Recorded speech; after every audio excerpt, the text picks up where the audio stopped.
ربنا ظلمنا أنفسنا وإن لم تغفر لنا وترحمنا لنكونن من الخاسرين ربنا فاغفر لنا ذنوبنا وكفر عنا سيئاتنا وتوفنا مع الأبرار رب ارحمهما كما ربياني صغيرا رب ارحمهما كما ربياني صغيرا রব্বুল আলামিন আল্লাহ কোন কোন শীতের মধ্যে ঐতিহাসিক খোলাপাড়াবাসীর উদ্যোগে আল্লাহ 49তম তাফসীর মাহফিলের আজকে তৃতীয় দিনের শেষ রজনীতে আল্লাহ গভীর রজনীতে মালিক রে আমরা কিছু সংখ্যক গুনাহগার বান্দা আল্লাহ তোমার আদালতের কাঠগড়ায় আসামির মতো দাঁড়াই ভিক্ষুকের মতো দুইখানা হাত বাড়াইছি এ মালিক মেহেরবানি করে আমাদের জিন্দেগির গুনাহগুলো মাফ করে ও রব্বে করিম তুমি তাকাইয়া দেখো বুড়া মানুষগুলো ঘরে যায় না আগে মা বোনরাও ঘরে যায় নাই আমার কলিজার টুকরা সন্তান যুবকরাও ঘরে যায় কাঙ্গালের মতো হাত বাড়াইছি এ মালিক তাওবা করতেছি আর জীবনে কোনো গুনাহ করব না আর জীবনে কোনো নাফরমানি করব আল্লাহ ওয়াদা করলাম আর জীবনে কোনোদিন নামাজ ছাড়ব না আর জীবনে কোনোদিন বেপরদায় চলবো না ইয়া আল্লাহ মেহেরবানি করে আমাদের তাওবাগুলোকে কবুল করে নাও ইয়া আরহামার রাহিমিন ইয়া আকরামাল আকরামিন আল্লাহ মনে চাইছে বিছনায় আরাম করার জন্য না না না আরামের ঘুমকে হারাম করে শীতকে উপেক্ষা করে শুধুমাত্র কেবলমাত্র আল্লাহ তোমার কাছে তাওবা করার জন্য বসে রইলাম আমাদের গুনার কারণে যদি জাহান্নামে দিয়ে দাও কে বাঁচাবে কে আমাদেরকে জাহান্নাম থেকে রক্ষা করবে ও মালিক কিয়ামতের কঠিন ময়দানে আমাদেরকে তুমি গুনাহগার বলে ডাক দিও না ইয়া আল্লাহ কোরআনের মধ্যে আসে জাহান্নামীরা জাহান্নামের আযাব সহ্য করতে না পাইরা করুতি মিনতির সাথে কাকুতি মিনতির সাথে বলবি ইয়া মালিক লিয়াকদি আলাইনা রাব্বুক এ জাহান্নামের দারোগা মালিক ভাই আর সহ্য হয় না আর সহ্য হয় না মালিক রে কো আমাদের জন্য কোনো ফায়সালা করে দে 1000 বছর পর জবাব আসবে ইন্নাকুম মাকিসু এই জাহান্নামে তোদেরকে থাকতে হবে কোনো ডাকের সাড়া দেওয়া হবে আল্লাহ তোমার কোরআনে তুমি বলছো কালাকসাউ ফিহা ওয়ালা তুকাল্লিমুন অপমানিত হয়ে জাহান্নামে থাক কোনো কথা বলবি না কবরের মধ্যে সাপ বিচ্ছু কামড়াবে একদিক দিয়া চামড়া পুড়ে গেলে আরেক দিক দিয়া নতুন করে গজাবে এ মালিক দুনিয়ার কোনো বিষাক্ত সাপ দেখলে বাঁচাও বাঁচাও করে চিৎকার করে একটা নয় দুইটা নয় 99টা সাপ একে একে কামড়াবে একটা সাপ চুল মারলে 99 হাত মাটির নিচে চলে যাবে বিচ্ছু কামড়াবে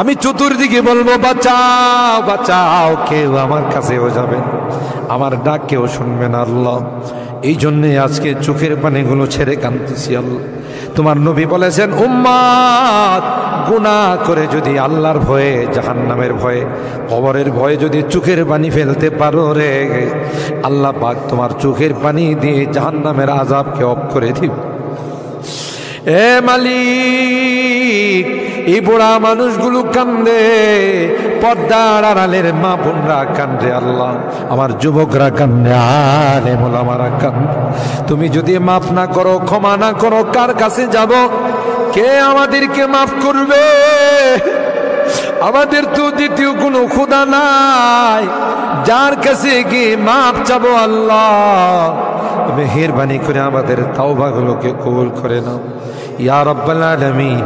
আল্লাহ আমাদের জিন্দেগির সমস্ত গুনাহ খাতাগুলোকে মাফ করে দাও। এ আল্লাহ আমাদের তাফসীর মাহফিলকে কবুল করে নাও। এই তাফসীর মাহফিল যে মুরব্বীরা শুরু করেছিলেন, অনেক মুরব্বীরা আমাদের মাঝে নাই, অন্ধকার কবরের বাসিন্দা হয়ে গেছে, আর কোনো দিন আমাদের তাফসীর মাহফিলে আসবে না।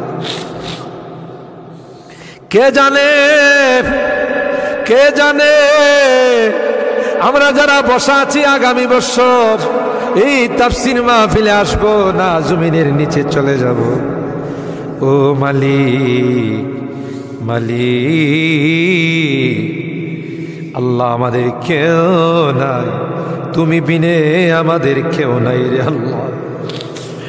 একটা মা যদি হারানো সন্তান পায়, মা বুকিনে কুলনে চুমু খায়, আমরা শয়তানের ধোঁকায় পড়ে রাস্তা হারাইয়া তোমার রাস্তা ছেড়ে দেয়া গুনার রাস্তায় চলে গেছিলাম।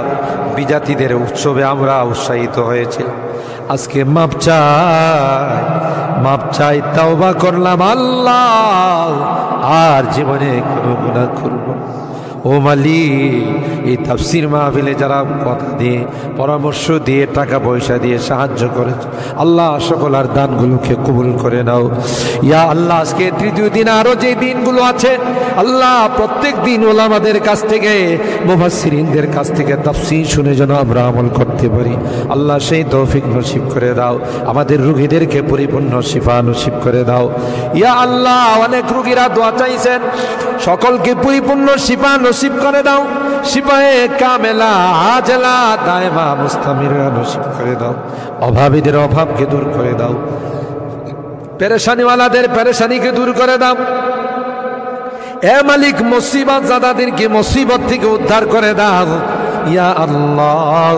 এখানে যারা হাত উঠাইছেন, জানি না কে কি উদ্দেশ্য নিয়ে হাত উঠে, সকলার দিলের নেক মাকাসিদ গুলো পূরণ করে দাও আল্লাহ। আমার মুরব্বীদেরকে আবু বকরের মতো বানাই দাও আল্লাহ। আমার যুবককে, কলিজা টুকরা সন্তানদেরকে জান্নাতি কাফেলার সদস্য বানাই দাও।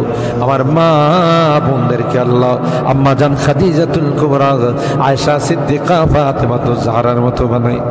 মালিক রে, আজকের মোনাজাতে শেষবারের মতো বারবার মা বাবার কথা মনে পড়ে, জানি না কার মা নয়, কার বাবা। এখানে আমরা যারা হাত উঠাইছি আল্লাহ, অনেকেরই মা নাই, অনেকেরই বাবা নাই রে আল্লাহ। কতদিন হয়ে গেল কবরের বাসিন্দা হয়ে গেছে, কবরের পাশে যাইয়া মা মা মা বলে চিৎকার করি, কোনো জবাব নেই। কত আদর স্নেহ মায়া মমতার সোহাগ দিয়ে আমাকে বড় করে, নিজে না খাইয়া আমার খানার ব্যবস্থা করছে। মা জনম দুঃখিনী মা আল্লাহ, যার চেহারার দিকে তাকাইলে কবুল হজের সব পাওয়া। বাড়িতে ফিরতে দেরি হলে ডাক্তার সাথে সাথে মা দরওয়াজাটা খুলে দিত। আজকে বাড়িতে যাই কত টাকা ডাকি, কেউ যে আমার দরওয়াজাটা খুলে দেয় না, কারণ আমার জনম দুঃখিনী মা যে দুনিয়াতে নাই। বাবা কাঁধে কোলে নিয়ে আমাকে বড় করছে, অনেক সময় মনে চাইছে অনেক কিছু খাইতে, তা খায় নাই। ভালো কাপড় চুপড় পরতে মনে চাইছে, তাও আমার বাবা পড়ে নাই। জায়গা জমি বাড়ি ঘর সব কিছু দিয়া অন্ধকার খবরে আজকের মোনাজাতে বারবার ওই মা বাবার চেহারাগুলো মনে পড়তেছে। গুনার কারণে যদি তোমার জাহান্নামের আসামি হয়ে থাকে, আমরা তোমার কাছে মাপ চাই, ক্ষমা চাই আল্লাহ। আমাদের মা বাপকে ক্ষমা করে দিও, তাদের কবরগুলো জান্নাতের বাগান বানাই।